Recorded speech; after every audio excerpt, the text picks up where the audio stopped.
So I actually just detached my hoses from the back of the washer. Okay, I pulled them off of here. If you want to see what that's like, it's very simple. You go behind your dryer, it'll look like this. You want to make sure that those valves are off first.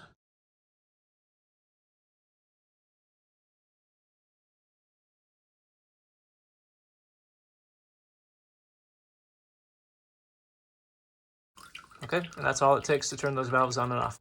Now there's still going to be some water in the line when you're taking this off, so go ahead and have a towel underneath.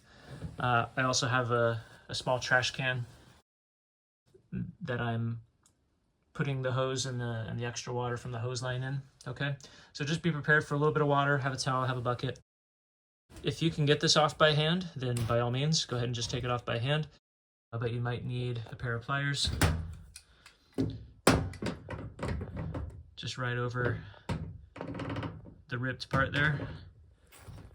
Loosen that up. Okay, again, some water might come out. Count on some water coming out, even if that valve is shut off. You might have to just kind of let some water out on the towel, kind of a little as you go. You might have to let some out, tighten it back up for a second, make sure you got a dry part of your towel. Whatever you got to do to collect the water.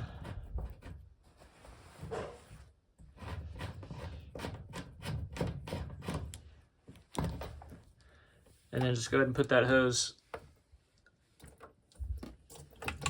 right into a bucket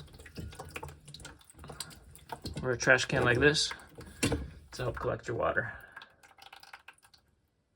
Okay, you can see I've got my drain line in here already because I'm getting ready to switch this washer out. We'll clean up behind the washer while we're at it because you know how dirty that always gets. Hope that helped.